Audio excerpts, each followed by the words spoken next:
성경에 나오는 인물들 가운데 일반인들이 그 이름을 아는 사람 몇칠 들라면 그 중에 한 명이 솔로몬일 것입니다. 솔로몬은 그의 지혜로 말미암아 솔로몬의 재판, 솔로몬의 명판결, 그래서 아마 솔로몬의 재판 이런 이름으로 TV나 이런 드라마나 이런 데도 나오기도 하고 그렇게 하고요.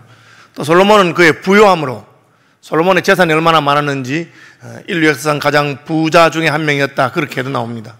오늘날까지도 솔로몬이 남긴 그 보물이 어디 있을까 해서 솔로몬의 보물을 찾아다니는 사람들도 있고 또 호사가들의 입에서 오르내리고 하는 그런 인물입니다. 솔로몬이 지혜도 있고 또 부유하기도 하고 왕이고 하니까 모든 것을 다 갖추어서 오늘날 많은 사람들이 나도 솔로몬처럼 됐으면 좋겠다 그런 생각을 하고 있는지 모르겠습니다. 오늘 본문을 통해서 우리는 솔로몬이 어떻게 해서 그런 사람이 되었는가, 솔로몬에게서 참으로 우리가 본받을 만한 점 어떤 것인가, 그것을 한번 살펴보려고 합니다. 제목은 솔로몬의 선택이라고 지었는데 솔로몬은 어떤 사람이고 어떤 선택을 했는가 하는 것을 중심으로 살펴보려고 합니다. 1절에 보시면 다윗의 아들 솔로몬의 왕위가 견고해 간다. 다윗의 아들 솔로몬이라고 그랬어요. 다윗은 왕이죠. 그러니까 솔로몬은 요즘식으로 말하면 금수저가 되겠습니다. 그 아버지 다윗은 흙수저지요. 아버지 다윗은 그야말로 목동, 양을 치던 목동이었는데 하나님께서 그를 높이셔서 왕이 되었습니다. 그래서 다윗의 아들 솔로몬 하는 것은 이스라엘이 일반적으로 말할 때 그 아버지 이름을 말해요. 요한의 아들 시몬아 이렇게 말하듯이, 또 눈의 아들 요수아야 그렇게 이름을 많이 써요. 그건 일반적인 호칭인데, 근데 그렇게 이스라엘이 이름을 말할 때 아버지 이름을 쓰는 이유는 뭐냐면 아버지의 영향이 있다는 거죠. 자식이 아버지의 어떤 그 행동이라든지 태도에 영향을 받는다 하는 것을 보여주는 것입니다. 실제로 솔로몬은 다윗의 영향을 받았고 자기 아버지 다윗을 존경했던 것으로 보입니다. 그 뒤에 보면 하나님이 솔로몬에게 나타나셨을 때 솔로몬의 소원이 무엇이냐면 이렇게 말합니다. 솔로몬이 하나님께 말하되 주께서 전에 큰 은혜를 내 아버지 다윗에게 베푸시고, 큰 은혜를 내 아버지 다윗에게 베푸시고 내가 그를 대신하여 왕이 되게 하셨사오니 원하건대 주는 내 아버지 다윗에게 허락하신 것을 이제 굳게 하옵소서, 이렇게 나옵니다. 솔로몬은 자기 아버지 다윗이 하나님께 큰 은혜를 받은 것을 알고 있었습니다. 우리 아버지 다윗은 그야말로 흙수저에서 출발했지만 하나님을 사랑하고 하나님을 의지했고 하나님이 다윗에게 큰 은혜를 베푸셔서 왕이 되게 하셨다 하는 것을 알고 있었습니다. 그리고 자기도 하나님 은혜로 말미암아 왕이 된 것을 알았습니다. 아버지의 뒤를 이어서 내가 왕이 되었는데 아버지에게 허락하신, 다윗에게 허락하신 것을 이제 굳게 하옵소서. 아버지에게 허락하신 그 은혜가 내게도 계속되게, 내게도 견고하게 그렇게 해달라고 말하고 있습니다. 왜 그렇습니까? 솔로몬은 왕자였지만 큰아들 아니었습니다. 솔로몬의 형들이 있었고 형들 중에도 똑똑하고 잘생기고 백성들의 마음을 얻을 줄 알고 전략적이고 전쟁도 잘하는 그런 형들이 있었습니다. 여러분 기억나시는 대로 압살롬, 그죠? 아도니아, 암논, 여러 왕들이 있었습니다. 보통 왕자들이 아니었습니다. 권력에 대한 욕심도 있었고요, 그리고 백성들에게 인기도 있었고 잘생기고, 그리고 무엇보다도 가문도 좋았어요. 솔로몬의 어머니 누굽니까? 공주입니까? 솔로몬의 어머니는 그냥 바세바라고, 그렇죠? 남편이 죽은 다음에 과부가 돼서 이제 다윗의 아내로 들어온 그런 사람이죠. 그러니까 외가가 무슨 특별하게 권력이 있는 것도 아니고 형들보다 자기가 특별히 나은 것도 없어요. 그런데 하나님께서 자기를 왕으로 세우셨어요. 그런데 이걸 아는 것하고 모르는 것은 전혀 다른 거예요. 동일하게 아버지가 왕이었던 솔로몬의 아들 르호보암은 자기가 그냥 금수저인데 자기가 잘나서 그렇게 된 줄 알았어요. 이것들이 나를 무시하는가? 백성들이 20년 동안 궁궐 짓고 성전 짓고 공사한다고 백성들이 많이 힘드니까 세금 좀 깎아주시면 안 되겠습니까? 이렇게 할 때 이것들이 나를 무시하나? 내 새끼손가락이 우리 아버지 허리보다 더 굵다 이런 식으로 그렇게 말하면서 했습니다. 솔로몬 그렇게 하지 않았어요. 솔로몬은 내가 왕이 된 것은 우리 아버지에게 하나님이 베푸셨던 그 은혜를 내가 이어받은 것이구나. 하나님께서 때로 그 아버지의 믿음과 아버지의 신앙을 보시고 아버지의 하나님을 향한 그 사랑을 보고 자녀들에게 복을 주는 경우가 있는데 솔로몬은 그렇게 생각했던 것 같아요. 겸손한 것이죠. 금수저가 되고 나면 그런 생각을 못 할 수가 있어요. 한국교회를 생각할 때 한국교회의 시작은 완전 흑수저잖아요.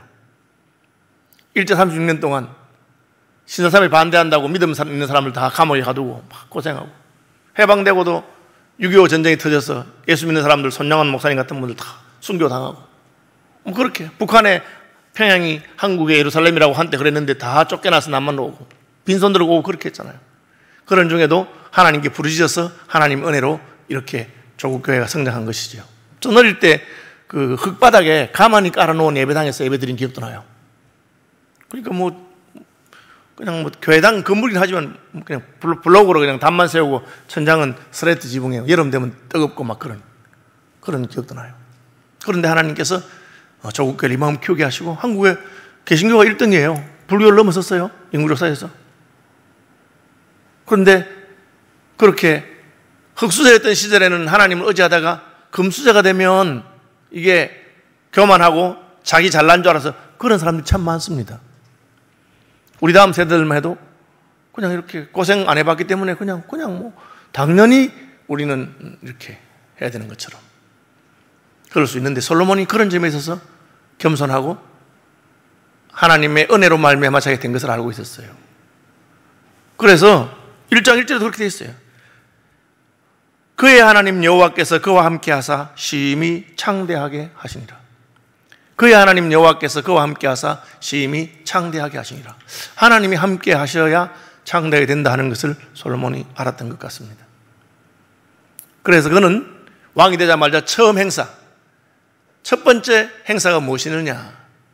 2절, 천부장과 백부장과 재판관들과 온 방백들과 족장들에게 명령해서 나와 함께 기브온에 가서 예배하자. 기브온은 예루살렘 북서쪽에 한 8km쯤에 있는 곳인데 산당에 있었어요.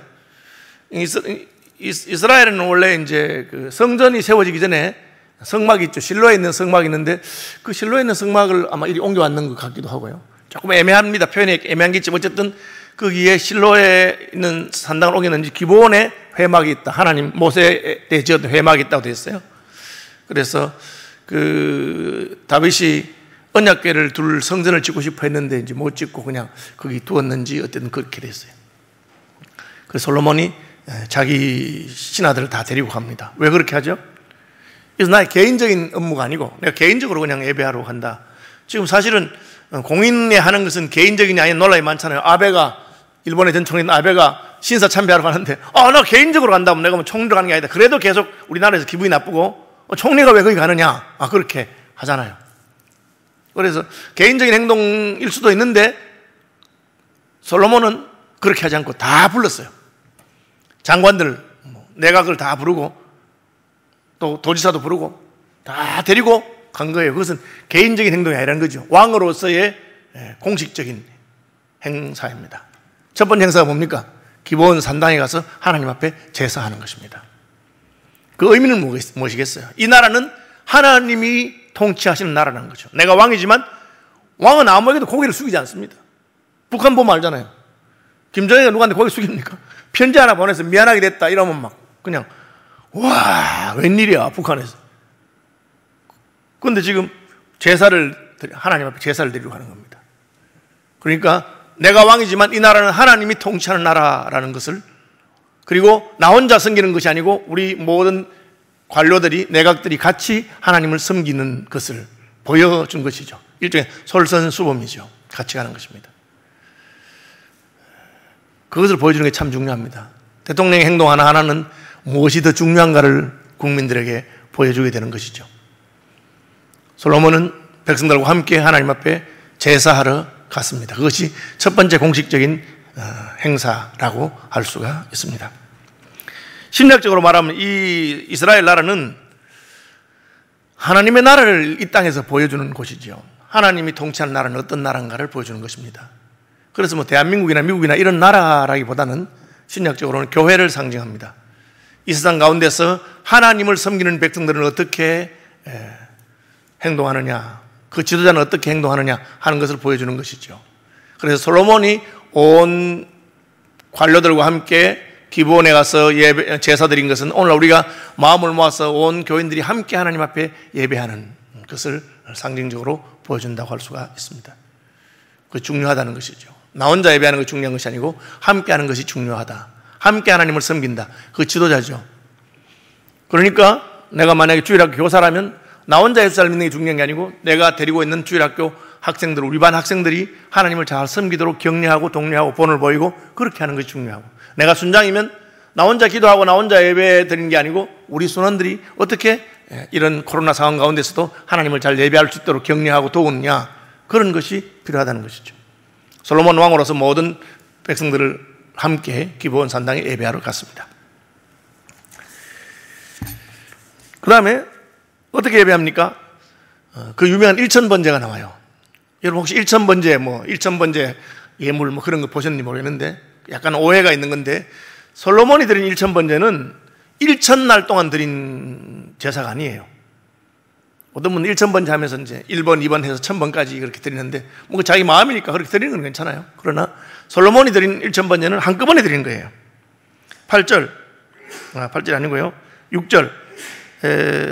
제단에 솔로몬이 이르러 그 위에 1000마리 희생으로 번제를 드렸더라.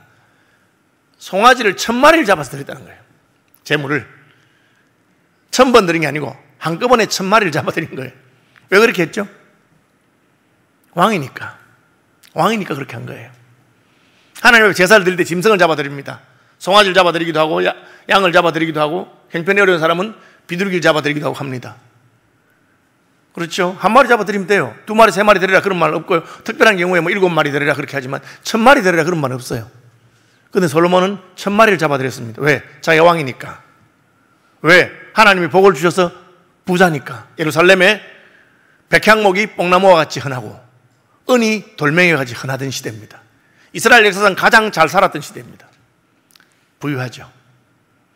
그냥 자기 형편에 맞게 드리면 됩니다. 헌금 어떻게 합니까? 자기 형편대로 하면 됩니다. 어려우면 어려운 대로 과부의 2렙돈을 드린 것을 예수님은 큰 헌금이라고 말했습니다. 저도 마찬가지입니다. 교인들이 금액 자체가 많거나 적거나는 저에게 전혀 이렇게 감동이 되는 건 아닙니다. 작게 드렸다고 해서 그 사람에 대해서 무시하거나 많이 드렸다고 존경하거나 그런 건 없습니다. 다만 하나님께서 그에게 주신 은혜와 복을 따라 드리면 되는 것이죠. 때로 이런 건 있어요. 저 사람은 진짜 하나님이 복을 많이 줬는데, 그런데 헌금은 진짜 인색하구나. 그냥 일반 사람들이 드리는 것보다 더 작게 드리는, 그러면 마음이 하나님이 자기에게 복을 줬다고 생각하지 않는가 보다. 자기가 잘나서, 내가 잘나서 이렇게 잘 산다고 생각하는 것보다. 왜냐하면 부자들이 돈이 더 아까울 수 있어요. 저희 할아버지 그랬거든요. 굉장히 구두쇠였어요. 그래서 제가 어릴 때 할아버지는 돈도 많은데 왜 구두쇠냐 하면 주위 사람들이 그래가지고 부자 된 거라고. 그래 구두쇠 노릇 해가지고. 그죠? 그런 분이셨어요. 길 가다가 새끼줄 하나 있어도 그냥 다 주워가지고 오고, 화장실도 밖에서는 절대 안 가요. 걸음 준다고 집에 와서 하고. 그런 지독한 분이셨어요. 그래 물론 이제 젊을 때 예수를 안 믿었으니까 그렇게 하셨겠죠. 어떤 분은 굉장히 복을 받았는데도 불구하고 하나님을 섬기는 인색한 분이 있는데, 솔로몬은 그렇게 하지 않았어요. 내가 하나님께 받은 은혜와 복이 있으니까 그 은혜와 복에 합당하게 하나님께 드린 것입니다. 그것이 솔로몬의 1000번제입니다. 1000번제를 드리고 싶거든 그렇게 하시면 돼요. 내가 주께 받은 말할 수 없는 은혜와 사랑을 생각하면서 합당하게 드리면 되는 것이죠. 그래서 목사가 돼서 이렇게 교인들을 이렇게 신앙생활이나 헌금생활을 보다 어떤 데는 참 마음이 아픈 경우가 있습니다. 저 사람이 저렇게 은혜를 받아놓고 저렇게밖에 못 드리는구나. 그건 억지로 할 수 없는 거예요. 마음이 없으면 못 하는 거니까. 자기 은혜를 받았다고 생각해야 하는 거지. 자기 은혜를 안 받았다고 생각하는 사람이 어떻게 할 수가 있겠어요? 제가 한 20년 전쯤 갔습니다. 스코틀랜드 에딘버러에 있는 에딘버러 한인교회에 제가 집회를 갔어요. 집회를 갔는데, 집회 가니까 그 한인교회 크지 않잖아요. 그럼 집회 가면 이제 강사 대접을 이렇게 하는데, 이게 이제,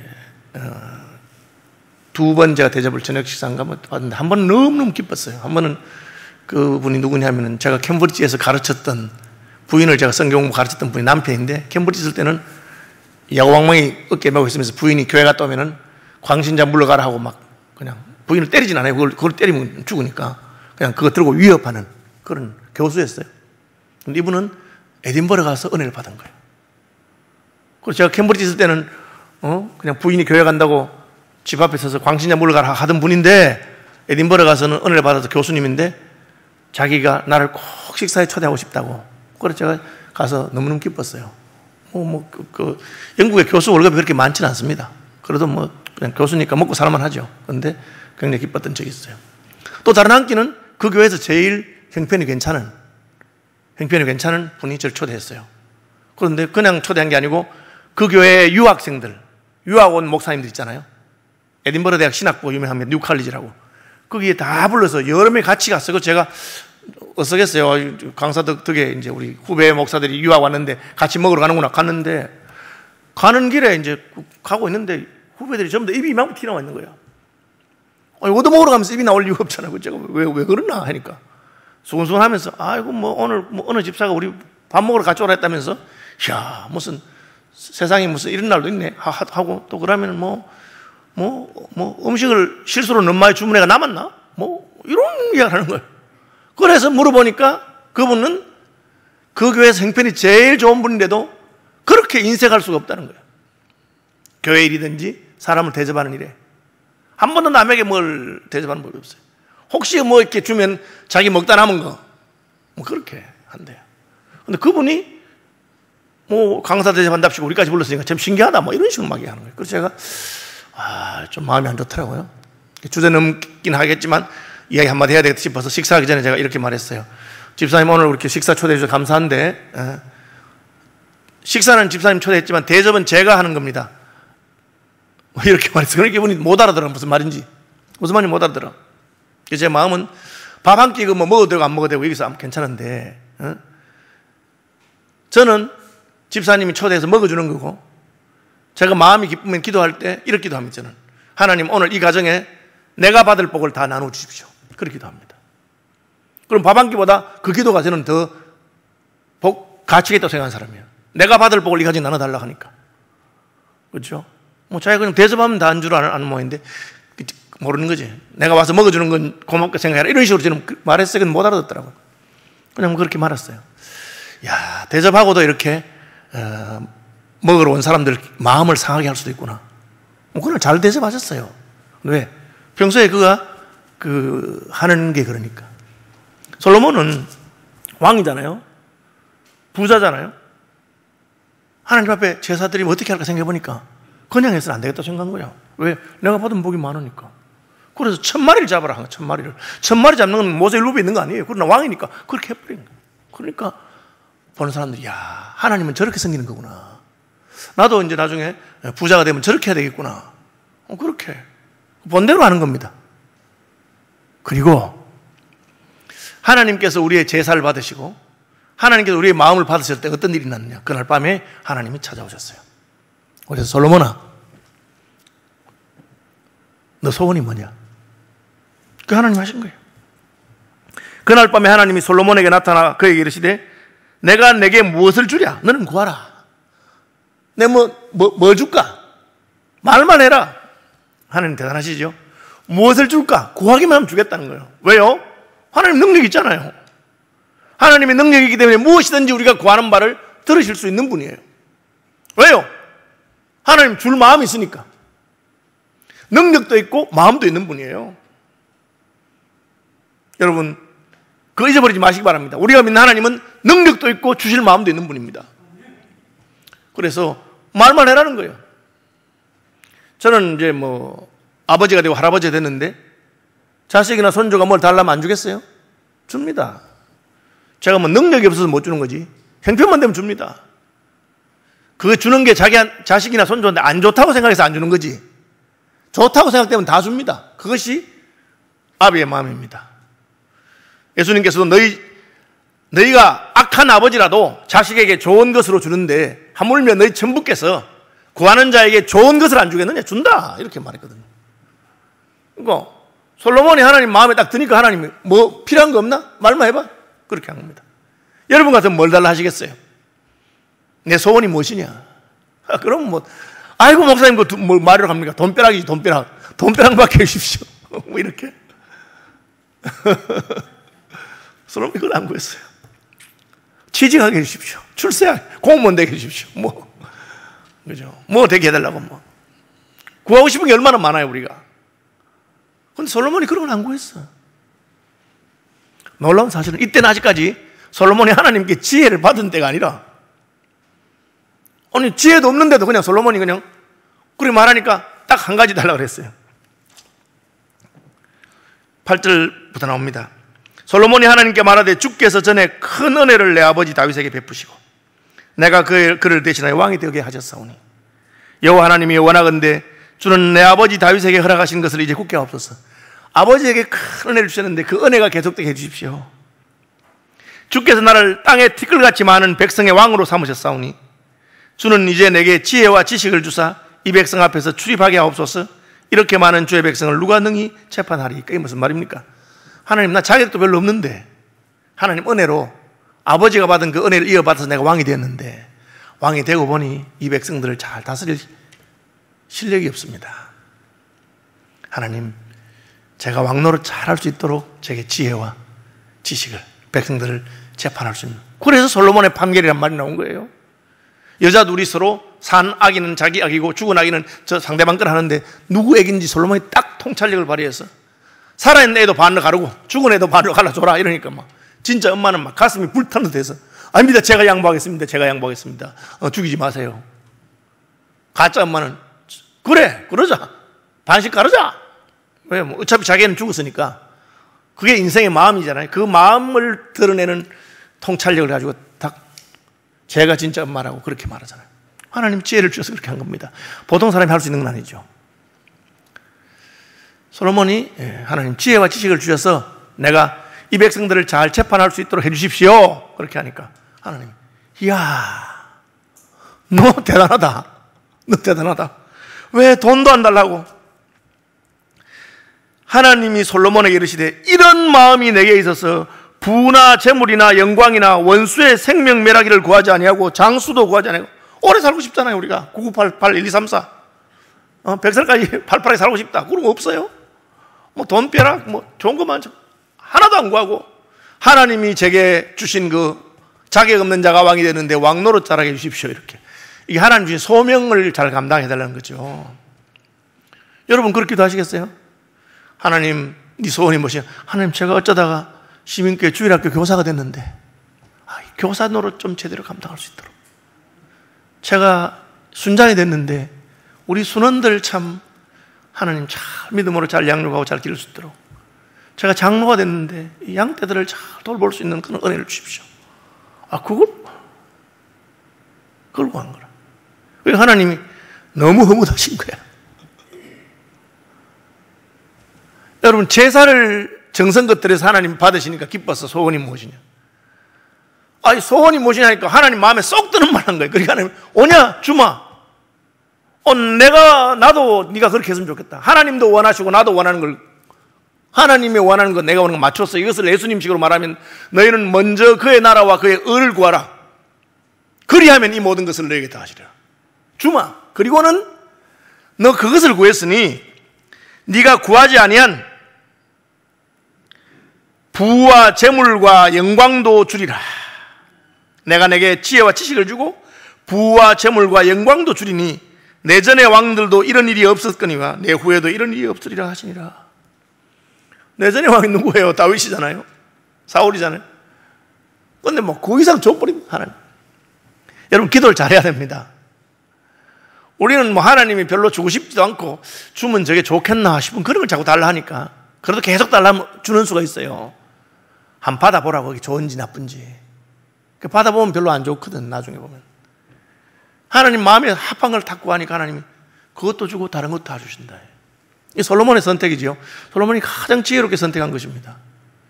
그는 먼저 하나님 앞에 제사 드리기를 원했고 백성과 함께 갔고, 그리고 하나님께서 기뻐 받으시면서 내 소원이 무엇이냐 할 때 진짜 하나님의 마음에 합한 소원 안 했고 하나님이 그걸 준 거예요. 그러니까 2장 1절에 솔로몬이 처음 한 게 뭐냐? 예루살렘 성전을 건축한 거예요. 성전과 왕궁을 건축하는데 성전 건축하는데 7년 반, 왕궁 건축하는데 13년, 20년 걸렸어요. 뭘 먼저 건축하느냐? 일반적으로 큰 걸 먼저 해놓으면 작은 건 쉬워요. 13년 걸릴 왕궁 건축을 먼저 하지 않았어요. 성전 건축을 먼저 했어요. 또 다르게 생각하면 어차피 큰 공사인데 둘 다 같이 하는 게 더 편해요. 같이 하면은 뭐 재료도 이렇게 좀 손실이 덜하게 할 수 있고 뭐 일꾼들도 그렇지 않겠어요? 근데 솔로몬 그렇게 하지 않았어요. 성전 건축을 먼저 해. 왜? 우선순위가 뭔지 알았다는 지혜. 뭐가 중요한지 앞으로 뭐가 필요한지 다 알았어요. 그게 솔로몬의 지혜로운 선택입니다. 하나님이 지혜를 주신 거죠. 지혜로운 사람이 됐어요. 그런데 오늘 본문을 보면 아쉬운 게 하나 있어요. 왜 솔로몬이 이렇게 했을까? 그래서 여기가 더 중요한 부분이에요. 뭡니까? 14절 솔로몬이 병거와 마병을 모으매 병거가 1400대요 마병이 12000명이라. 이 무슨 말이냐? 병거는 알죠? 마차, 전차. 전쟁하는 그 마차를 병거를 하잖아요. 자그마치 1400대요. 탱크 1400대라. 요즘은 아닙니다. 지금부터 수천 년 전이니까 어마어마한 분량이에요. 병거가 1400대면. 마병, 기병, 말 타는 사람 12000명이에요. 인구 대비라도 우리나라의 뭐 10분의 1도 안 될 건데. 근데 12000대면 12000명이면 12만 명이고 1400대면 14000대 그렇게 비율로 따지면 가격도 어마어마해요. 그런 걸 했어요. 왜? 머리가 돌아가니까. 솔로몬이 가만히 생각해 보니까 나라는 부자예요. 예루살렘에 금이 돌멩이와 같고 백향목이 뽕나무와 같이 흔해요. 나라가 부유하면 뭐해? 지킬 힘이 있어야지. 그럼 군대를 해야 돼요. 군대의 중요한 건 뭡니까? 무기잖아, 무기. 그죠? 현대전이 그런 겁니다, 현대전이. 사실은 뭐 북한 군인 숫자가 몇 명이냐 그런 건 별로 중요한 거 아니에요, 사실은. 북한에 제일 겁나는 핵무기지, 핵무기. 핵무기 있으니까. 핵무기만 쓰고 나면 북한은 끝이에요. 아무것도 없어요. 그것도 어떻게 전쟁 나면 이제 미국은 북한은 한 80개 있다고 누가 그러는데 미국은 몇천 발이 있어요. 무기가 중요하죠. 그러니까 솔로몬이 지혜로 딱 보니까 이 나라는 이제 부유하게 됐는데 이걸 지켜야 되겠다. 그래서 병거와 마병을 키운 거예요. 솔로몬이 사실 그것만 한 건 아니에요. 하나 더 나가서 본문에는 안 나오지만 외교 정책을 하는데 정략결혼, 애굽의 공주, 뭐 이웃 나라의 공주들을 자기 부인으로 다 불러요. 그것도 아주 머리가 좋은 거예요. 왜? 친척이 된 거예요. 우리끼리 네트워크를 만들어 놓으면은 뭐 서로 이제 뭐 사돈 떼기고 하니까 싸우기보다는 이렇게 서로 교류하면서 그렇게 지내야지 않겠어요? 전략적으로나 뭐 여러 가지로 잘 한 거예요. 근데 문제는 어디 있느냐? 하나님이 그건 기뻐하지 않으셨어요. 하나님 이스라엘 왕들에게 너희가 왕이 되거든 병거와 마병을 많이 갖추지 말아라. 왜 그런 말 하셨을까? 병거와 마병이 있어야지 나라를 지키고 힘이 있는데 하나님은 그걸 원치 않았어요. 왜? 내가 너의 병거와 마병이 될 것이다. 내가 너를 지켜주겠다. 이게 굉장히 어려운 거예요, 여러분. 먹고 살기 어려울 때는 뭐 병거와 마병에 관심이 없어요. 그 무슨 관심이 있겠어? 그냥 밥만 먹으면 되니까. 먹고 살만하면 그때부터 딴 생각이 슬슬 들기 시작하는 거예요. 왜? 내가 가진 게 많으니까 지켜야 되니까. 가난하고 어렵고 힘들 때는 오직 그냥 하나님만 바라보다가 이제 부유해지면은 이거 뭐 죄도 아닌 것 같고 자기 생각에 내 돈으로 병거를 사고 마병을 사고 군인을 키우고 하는 거니까 괜찮은 거예요. 근데 하나님은 이 나라는 그런 나라가 아니래요. 이 나라는 하나님이 지켜주는 나라고 너희가 애굽에서 출애굽한 게 무슨 병거와 마병에 있어서 출애굽했느냐? 하나님이 붙들어 주신 거 아니냐? 근데 그걸 안 되는 거예요, 솔로몬이. 왜? 머리가 너무 좋거든. 머리가 팽팽 돌아가는 거예요. 지어주셨으니까. 이제 돈은 많으니까 이걸 지킬 힘이 있어야 되겠다 하고는 병거와 마병을 산 겁니다. 그리고 외교를 위해서 이웃 나라의 공주들과 자꾸 결혼하면서 그렇게 혼인관계를 통해서 나라를 지키려고 합니다. 하나님 뭘 하십니까? 내가 너의 견고한 방패요, 내가 너의 보장이 된다. 그렇게 말씀하신 것입니다. 자, 보세요. 우리는 뭐 솔로몬처럼 복을 받고 싶어도 지혜가 없어가지고 머리가 나쁘고 뭐 지식이 없어. 솔로몬이 하나님 마음에 가장 들었던 것은 그가 지혜와 지식을 받기 전이에요. 지식이 없어. 그러나 솔로몬은 하나님 앞에 제사 드리고 정성을 다해서 제사 드리고 백성들하고 함께 제사 드리고, 그렇죠? 그리고 하나님이 네 소원이 무엇이냐 물을 때 하나님이 내게 맡기신 그 일을 잘 감당해 주십시오. 그렇게 하니까 하나님 마음이 너무 기뻐서 다 주시는 거예요. 다 주시는 거예요. 그런데 막상 지혜와 지식을 받았어요. 잘했어요. 성전 건축도 하고 아버지의 유업을 이어받아 잘했어요. 그런데 병거와 마병을 사는 그 일에는 안 되는 거라. 말년에 솔로몬이 깨달았어요. 이게 참된 지혜와 지식이 무엇일까? 잠언 1장 7절 여호와를 경외하는 것이 지혜와 지식의 근본이구나. 근데 이 좀 머리는 나빠도 괜찮아요, 여러분. 왜 나빠도. 우리 신학교 다닐 때 보면은 아주 공부를 잘하고 똑똑한 그런 친구도 많이 있어요. 그런데 목회를 꼭 그런 사람들이 꼭 잘하는 건 아니더라고. 왜 그럴까? 머리가 너무 좋은 거예요. 그러니까 막 어디 내 목회 자리가 있을까 싶어서 빨리 이렇게 그렇게 해요. 저는 후배들이 늘 하는 말입니다. 결국 그렇게 하나님 쓰시는 거 아니다. 시골이든지 어디든지 하나님이 세운 자리에서 묵묵히 여기 말고 내가 갈 데가 없는 사람인 것처럼 그렇게 하다 보면 하나님 필요하시면 쓰시고 높이시는 것이다. 그렇게 솔로몬이 깨달은 게 그거야. 만약 솔로몬이 일찍 이것을 깨달았더라면 내 소원이 무엇이냐? 뭐라고 기도했겠어요? 지혜와 지식을 주십시오. 동기가 맞아요. 틀린 동기 아니에요. 이 잘 감당할 수 있도록 하나님, 내가 주님신 이걸 잘 감당할 수 있도록 하나님을 경외하면서 살도록 해주십시오. 내 평생 여호와 하나님을 사랑하고 하나님을 경외하는 자가 되게 해주십시오. 그렇게 기도했을 거예요. 그것이 솔로몬이 진짜 나중에 깨달은 지혜와 지식의 근본이 되는 거예요. 여러분, 여호와를 경외하는 것이 지혜와 지식의 근본입니다. 머리가 안 좋아도 괜찮아요. 그러나 하나님을 경외하고 하나님께 물어보고 그러면 하나님께서 은도 내 것이고 금도 내 것이고 말과 병거가 아니라 나 여호와가 불기둥과 구름기둥 너를 지키고 보호한다. 그렇게 솔로몬이 복받은 다음에 놓친 거예요. 그러니까 솔로몬의 아들 르호보암은 솔로몬의 길을 따라가지 않은 겁니다. 왜? 뭐 부족한 게 없으니까. 돈도 많고 나라는 견고하고. 그러니까 뭐 이 르호보암 생각할 때는 자기 마음대로 해도 된다고 생각한 거예요. 여러분, 참 어려운 거예요. 내가 잘 나가고 하나님 복 주셨을 때도 하나님만 안 붙들면 안 되겠다. 하도록 그렇게 하는 거예요. 제가 이제 훈련소에서 저는 뭐 군대는 제대로 안 갔지만 훈련은 2번이나 받았습니다. 근데 그 유교 훈련 받으면 PT 체제라고 있어요. 그죠? 유교 훈련 이렇게 줄 타고 가겠는데 갔다가 힘들어 죽겠는데 막 그 체조를 갔다가 막 수십 번을 시키는 거야. 그래가지고 힘이 쫙 빠져. 그래서 왜 그렇게 지키냐고 나중에 물어보니까 그 조교 하는 말이 이 미리 연습을 대충 시키고 힘이 남아있으면 다 떨어진대. 중간에 힘이 남아있으면. 근데 힘을 쫙 빼놓으면 안 떨어진대. 왜? 죽을까 싶어서.